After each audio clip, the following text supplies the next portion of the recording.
Olá pessoal, tudo bem com vocês? Estamos aqui no auditório do Laboratório de Química. Nossa bancada está preparada para a aula prática de viscosidade de fluidos. Vamos trabalhar com 3 fluidos diferentes e também com 3 tipos diferentes de viscosímetros. Os procedimentos, o roteiro da aula prática já está disponível no Siga, vocês podem acompanhar comigo aí. Nessa aula, nós vamos trabalhar então com viscosímetros do tipo Ostwald, que são viscosímetros capilares, adequados para fluidos com baixa viscosidade. Vamos também trabalhar com o viscosímetro de escoamento do tipo Kopford, que é mais adequado para fluidos viscosos, porém que tenham fluidez, uma boa fluidez, por exemplo, óleos lubrificantes. E vamos também trabalhar com um viscosímetro rotacional, que é do tipo Brooksfield. Nesse caso, ele é um instrumento elétrico, ele tem um rotor no qual nós vamos acoplar a haste mais adequada para o fluido que nós vamos trabalhar, e ele nos dá a viscosidade direta do nosso fluido em centipoise, medindo a velocidade na qual a haste vai estar girando a partir da força que ele está aplicando. O nosso primeiro experimento vai ser a medição da viscosidade de uma solução 5% de glicerol.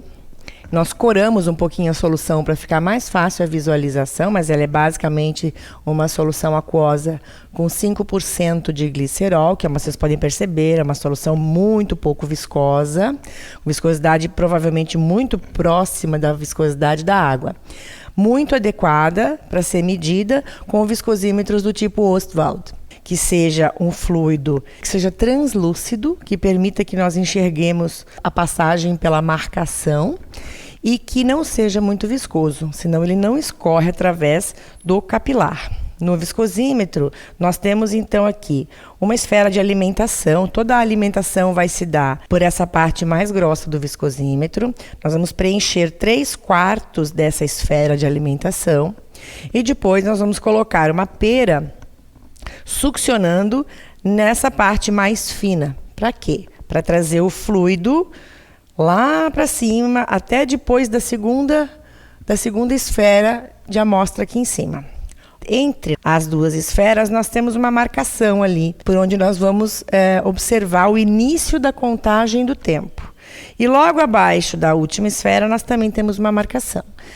Esses 2 pontos, na verdade, eles têm um volume específico. Então, nós vamos medir o tempo necessário para que o líquido, este volume de líquido, escorra através deste capilar.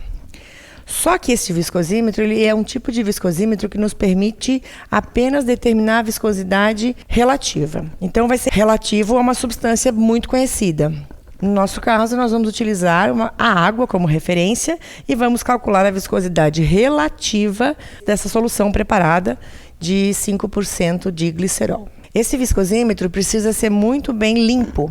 A maneira correta de limpar o viscosímetro é com acetona. Então, nós vamos limpar com o volume mínimo possível de acetona e vamos descartar essa acetona depois da maneira correta. Então, nós vamos pegar uma quantidade pequena de acetona.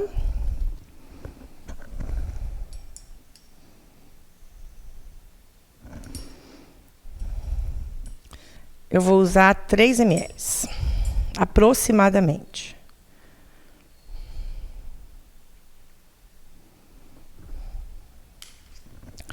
A acetona, então, tem que ser passada por toda a extensão do viscosímetro. Eu posso tampar, o ideal era estar de luva, mas é acetona normal. Eu posso tampar os 2 orifícios e fazer ela percorrer até em cima. Ela não vai estar entrando, por enquanto, lá no capilar. Então, eu vou precisar forçar a passagem dela pelo capilar. Eu vou ser obrigada a succionar.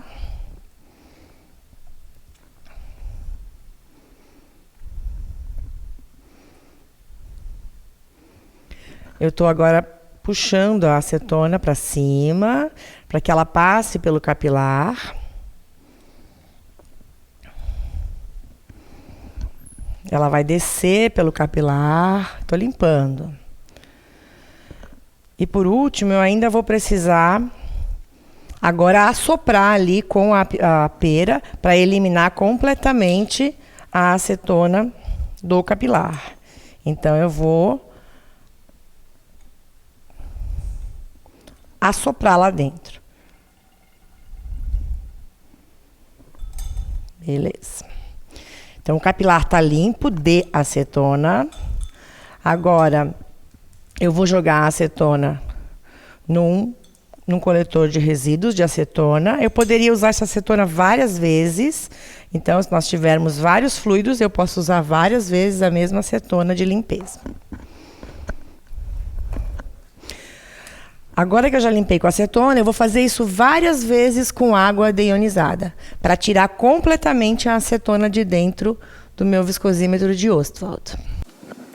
Então, depois que eu já lavei o viscosímetro com acetona e mais 5 vezes eu enxaguei com água e tirei bastante, né? Sequei bem já a parte interna toda. Eu vou agora proceder... Eu vou agora encher esse viscosímetro até 3/4 até 3/4 aqui do reservatório inferior, com um líquido de referência. No nosso caso, o líquido de referência vai ser a água. Eu vou então completar 3/4 daquele balão inferior com água. O viscosímetro de Ostwald é um viscosímetro que permite que a gente faça análise ou quantificação de viscosidade relativa, ou seja, relativa a um padrão. O nosso padrão vai ser a água. Então, eu coloquei aqui aproximadamente 3/4 desse reservatório inferior e agora eu vou fixar esse viscosímetro nessa garra. Ele vai ficar fixo desse jeito na garra. Então, agora o viscosímetro está devidamente fixo na garra. Eu vou fazer com que esse líquido do reservatório inferior suba até o final aqui desse reservatório superior. Como é que eu vou fazer isso? Succionando. Então, por uma questão de segurança, a gente tem esse sisteminha com mangueira e aqui uma ponta de pipeta Pasteur, que é para não colocar a pipeta, a pera direto nessa região aqui. Por quê? Porque é um vidro muito fino, ele pode quebrar. Então, para evitar quebras dos viscosímetros, nós montamos esse sisteminha de segurança. Então, eu vou encaixar a mangueirinha na parte de sucção do viscosímetro e vou encaixar na ponta aqui da pipeta Pasteur a pera. Então, eu já vou deixar ela pronta para succionar e vou encaixar ela aqui. Vou fazer com que a água, então, nosso líquido de referência, suba até a parte superior, até acima da segunda bolinha do viscosímetro. Até qualquer valor acima, não tem problema. Quando chegar lá em cima, eu vou tirar a pera e vou segurar com o dedo. Eu vou tirar a pera e vou segurar aqui, ó, com o dedo, para que ele não escorra de volta. Certo? Então, eu vou fazer esse sisteminha aqui. Vou segurar com o dedo na ponta da Pasteur para evitar que o líquido desça. Então, eu vou encaixar novamente. Vou fazer a sucção. Ó, começou a subir, já está ali na bolinha de baixo, está subindo, está na bolinha de cima. Pronto, chegou. Eu posso tirar a minha pera. Um pouco do líquido vai descer, não tem problema. Mas eu seguro... pressionando ali a ponta, ó, da Pasteur. E aí o líquido não desce mais. Bom, o que eu preciso medir é o tempo que o líquido, nesse caso a água, ou se fosse a amostra, ele demora para ir da marcação que tem aqui no meio, entre as duas bolinhas, até a marcação que tem aqui no final da última bolinha. Então, eu preciso de um cronômetro e quando eu soltar, eu tenho que ficar bem atenta para pegar a hora em que o menisco dessa amostra vai passar pela marcação inicial que fica aqui no meio das duas bolinhas. Ali eu vou disparar o cronômetro. Depois, quando o menisco passar pela outra marcação, eu paro o cronômetro e aí eu vou ter o tempo de escoamento desse líquido de referência, que no nosso caso aqui é a água. Ok? Então, eu vou soltar. Soltei, o líquido começou a escoar. Ele está na metade da primeira bolinha. Passou pela primeira marcação e eu já liberei o cronômetro.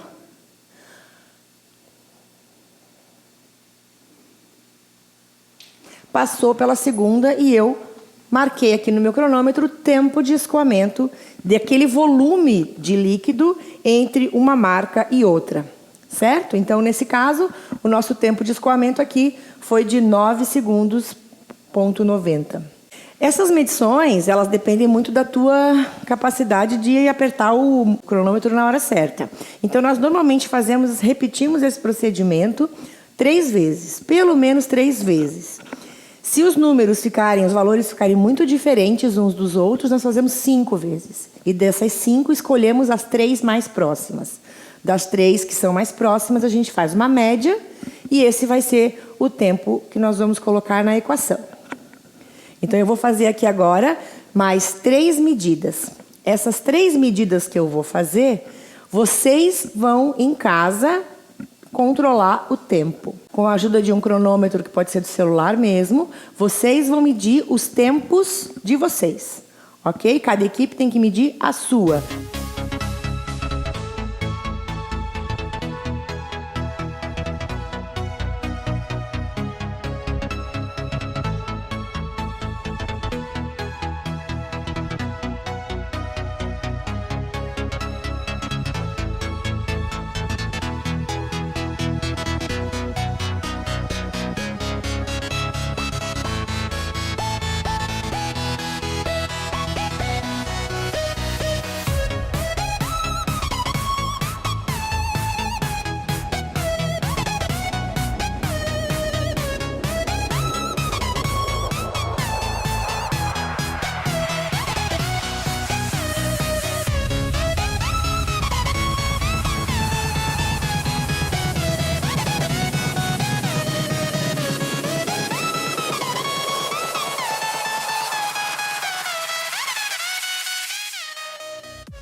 Ok, depois de fazermos as 3 medições com água, vamos repetir o experimento com a amostra. A nossa amostra é glicerol 5%, uma solução aquosa de glicerol 5%.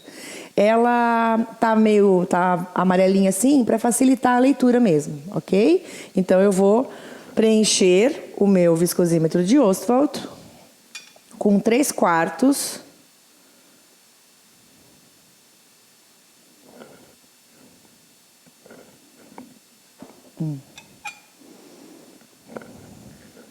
aproximadamente 3/4 com o líquido da nossa amostra, certo? Novamente, eu vou fixar o viscosímetro aqui para fazer as medições. Ok, o nosso viscosímetro está novamente fixo na garra. Eu vou colocar o sistema de proteção, a pera no final. Então, ó, sistema de proteção com a pera no final. E agora eu vou succionar o fluido até acima da segunda bolinha.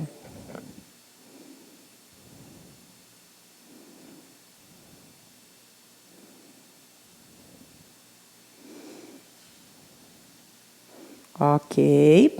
Chegou lá em cima, eu vou soltar a pera, como eu falei antes, e vou segurar com o dedo. Com o cronômetro zerado, eu vou então soltar e vou verificar a descida do fluido.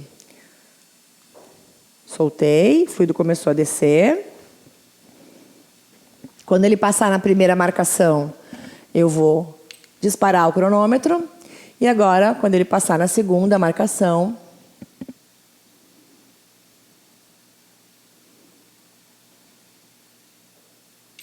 eu também disparo o cronômetro. Então, o meu tempo aqui deu de 11,47 segundos. Ok? Eu vou fazer isso agora mais 3 vezes.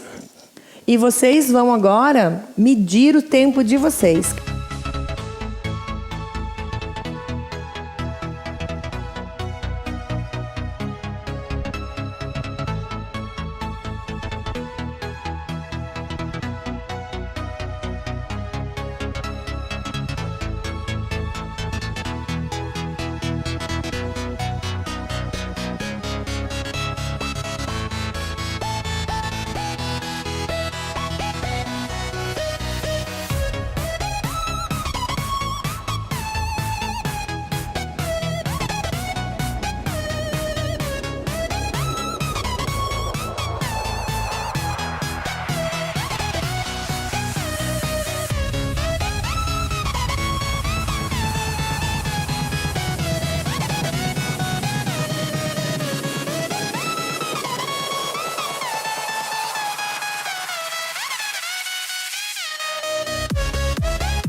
Com uma pipeta volumétrica de 5 ml, eu peguei 5 ml da minha amostra e numa balança já devidamente tarada, eu vou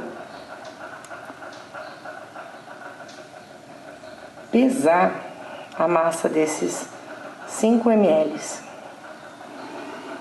Aqui tá a massa de 5 ml da minha substância, da minha amostra. Depois de vocês fazerem as 3 medições dos tempos, tanto da água, que é o nosso padrão, quanto da amostra, vocês vão tirar uma média, fazer a média desses tempos. Nós acabamos de fazer medida da densidade, né, da massa específica do nosso fluido. Então, deu 4,905 gramas. Como nós usamos 5 ml, então dividido por 5, ou 5 centímetros cúbicos, o que vai nos dar uma massa específica para esse fluido de 0,981 gramas por centímetro cúbico. A massa específica e a viscosidade do nosso fluido padrão, que é a água, vocês vão tirar da tabela que está ali junto na aula prática. E vão usar a temperatura de 25 graus Celsius, que é a temperatura que está o laboratório aqui hoje. Então, aplicando agora a equação de viscosidade relativa, nós temos que a viscosidade relativa daquele fluido vai ser igual à massa específica dele, que nós já sabemos, o tempo, que é a média que vocês vão ter, cada equipe tem a sua, vezes a viscosidade do nosso fluido padrão, que é o da água, que vem daquela tabela. Naquela tabela, a viscosidade está sendo dada em milipoase. Se é milipoase lá, aqui vai ser milipoase também, a unidade. A massa específica do fluido padrão, que é a água, também está na tabela em gramas por centímetro cúbico. E o tempo da água, vocês também vão ter as 3 medições de vocês, vão fazer a média e vão aplicar aqui na equação. Com isso, vocês vão ter a viscosidade relativa daquele fluido, da solução de 5% de glicerol, em milipoase, ok? Cada equipe, então, pode fazer os seus cálculos. Então, agora nós vamos para o nosso próximo experimento, que é o experimento do copo Ford. Nós vamos medir a viscosidade de um fluido que é um pouco mais viscoso, é um óleo lubrificante, e ele é adequado para ser medido no instrumento copo Ford, é o que é mais utilizado nesse tipo de indústria. O princípio de funcionamento desse viscosímetro é o escoamento através de um orifício calibrado, onde se conhece exatamente o diâmetro de calibração daquele orifício. Aqui nós temos o nosso experimento, o copo Ford. Uma coisa importante que se deve levar em consideração é que esse copo tem que estar nivelado. Ele tem as 2 hastes da frente com regulagem de altura. Então é importante colocar em cima do copo Ford um nível, como esse nível aqui. É um nível de bolha de ar. A gente coloca ele em cima do instrumento e podemos agora ajustar os 2 pés, olhando sempre por cima para saber se está nivelado. Outra coisa importante é a escolha do orifício a ser usado. E ele depende muito da amostra. A nossa amostra é esse óleo lubrificante.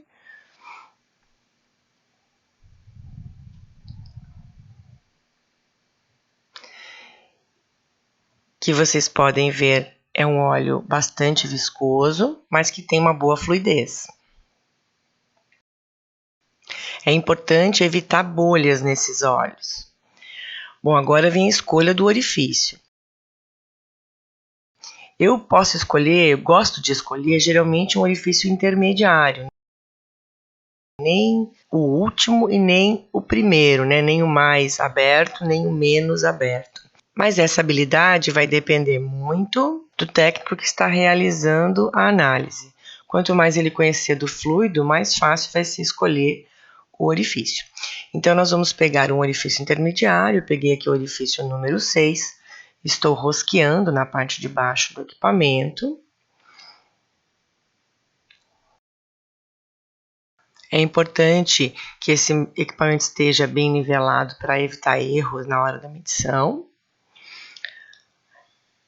Agora eu vou com o meu dedo, fechar o orifício e vou completar o copo com a minha amostra. É importante adicionar lentamente para evitar a formação de bolhas. E eu vou colocar um pouco mais do que o limite do meu copo. Veja que está formando uma curva.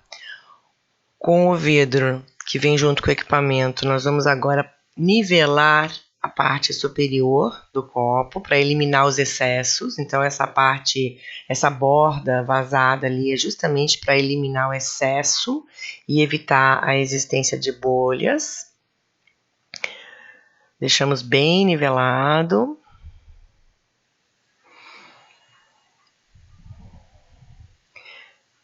Coloco o receptor embaixo e pego o cronômetro. Zero o cronômetro. A hora que eu soltar o dedo, eu iniciei o meu cronômetro. Agora eu vou aguardar todo o líquido descer até que o escoamento, que no momento não está está contínuo, até que esse escoamento seja interrompido pela primeira vez. Independente de depois ele continuar escoando, eu paro o meu cronômetro no momento em que o escoamento cessar a primeira vez, ou for interrompido a primeira vez. Eu parei ali, não está mais escoando. O tempo de escoamento foi 32 segundos. Esse tempo é um tempo aceitável. O ideal é que esse tempo fique entre 20 e 100 segundos. Mas é melhor ainda quando ele fica mais próximo do valor intermediário entre 20 e 100, que seria por volta de 60 segundos. Isso quer dizer que ele está mais no meio da curva de cada um daqueles orifícios. Então agora eu poderia escolher um novo orifício.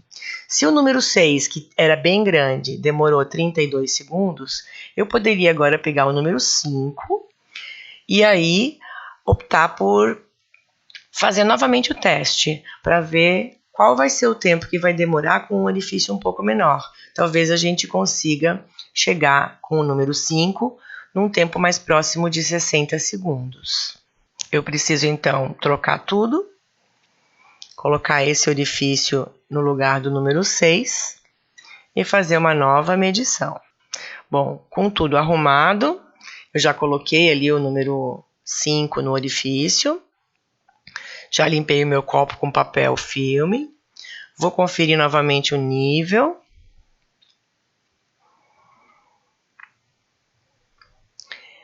Tampo o orifício e lentamente eu vou despejar a minha amostra no copo, evitando formação de bolhas. A gente sempre coloca um pouquinho mais do que o limite do copo para formar aquela voltinha em cima. Com a lâmina eu vou nivelar a parte superior para eliminar os excessos.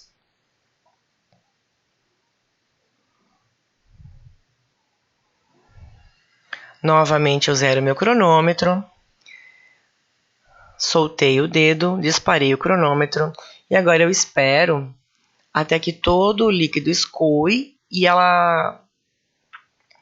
o escoamento seja interrompido pela primeira vez. É bem comum que depois que interrompa o escoamento, continue a pingar ou um pequeno escoamento extra, mas o que importa é a primeira vez que o escoamento foi interrompido.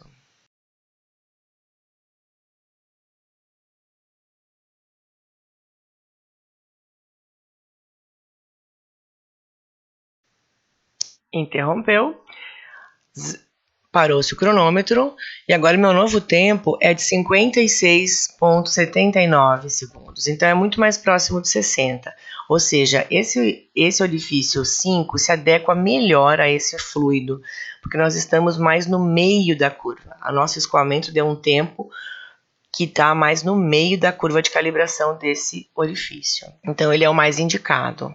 Agora eu preciso repetir esse experimento 3 vezes, para poder fazer a média entre os tempos. Eu vou fazer os 3 experimentos e vocês vão calcular o tempo.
Então, depois das 3 medidas que vocês fizeram de tempo em relação ao escoamento do fluido pelo Cockford, cada equipe fez a sua medição, vocês vão olhar lá na aula prática que vocês vão perceber que tem as equações dos orifícios, mas as equações ali são do orifício 2, 3 e 4, mas nós acabamos usando o orifício 5. Então, eu estou passando para vocês aqui a equação do orifício 5, que é viscosidade é igual a 12,1 vezes o tempo que vocês calcularam, a média desse tempo que vocês obtiveram, menos 2. Só que essa viscosidade não é a viscosidade absoluta, ela é a viscosidade cinemática. O Cockford, ele nos permite calcular a viscosidade cinemática, que é dada em milímetros quadrados por segundo. Lembra lá da primeira aula? Viscosidade cinemática é a viscosidade absoluta dividido pela massa específica do fluido. Então, se nós quiséssemos a viscosidade absoluta, seria só medir a densidade do fluido e multiplicar pela viscosidade cinemática que nós vamos obter a partir do Cockford. E aí nós teríamos, então, a viscosidade absoluta. Mas como resultado dessa prática, eu quero que vocês me passem a viscosidade cinemática mesmo. Ok, pessoal, vamos então para o nosso último experimento com o viscosímetro de Brooksfield, que é um viscosímetro rotacional. Esse viscosímetro é bastante prático porque ele já nos dá diretamente o valor da viscosidade, a gente não precisa calcular nada. Só precisamos escolher bem os spins. Nesse experimento, o viscosímetro tem um eixo aqui na parte de baixo do equipamento. Nesse eixo nós vamos acoplar diferentes spins. Nós podemos ter o spin L1, que tem bastante área de atrito com o fluido, serve para fluidos muito pouco viscosos. Temos o spin L2, cuja área de atrito e de contato com o fluido vai ser um pouco menor. Temos o spin número 3, que daí a área menor ainda. E para fluidos muito viscosos, nós temos o spin número 4, cuja área de contato é mínima. Então, depois de nivelar o equipamento, eu vou ligar. No momento que eu ligo o equipamento, é necessário fazer um teste desse equipamento. Sem ainda colocar a haste, então, do jeito que o equipamento está, nós vamos fazer o teste. Apertar Enter. Ele começa o teste, ele está fazendo um teste de torque, fornecendo uma energia para fazer o pistão girar. E agora a gente chega na tela principal. Nessa tela nós temos configuração, medida e informações do fabricante. Configuração seria se fosse necessário fazer algum tipo de calibração no equipamento. Ele já vem calibrado de fábrica e nós não fazemos nenhum tipo de calibração aqui no laboratório. Então nós vamos diretamente para medidas. Vamos descer, medida, Enter. Aqui nós temos a tela de medida. Esse SP ali é o spin. Na verdade, o spin é o tipo de rotor que nós vamos colocar. E agora nós vamos para a medida. Bom, a nossa amostra é álcool gel. Álcool gel, todo mundo conhece, né? Está bem em moda ultimamente, inclusive. É o álcool 70 em gel, produzido aqui no laboratório mesmo. Ele é um material que tem uma fluidez boa, menor do que aquele óleo que a gente acabou de medir a viscosidade com o Cockford. Mas ele não é tão viscoso a ponto de nós termos que utilizar um spin quase sem atrito. E também não é tão pouco viscoso a ponto de usarmos um spin com excesso de atrito.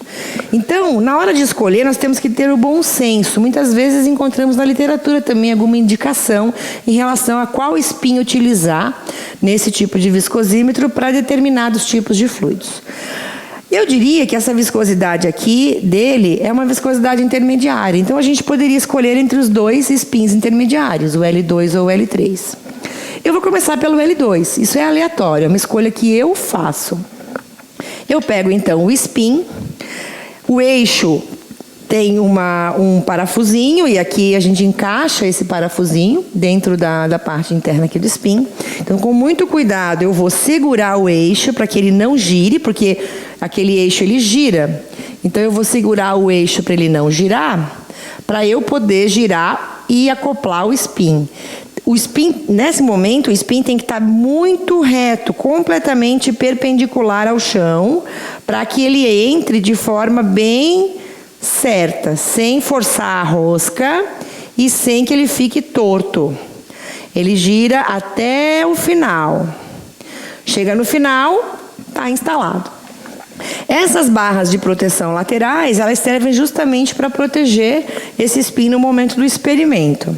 Bom, eu tenho a minha amostra aqui já, eu vou colocar a amostra dentro, de um becker que seja não muito pequeno, mas também não muito grande. Ele tem que ser um tamanho adequado para que essa proteção aqui consiga entrar sem problemas dentro do becker.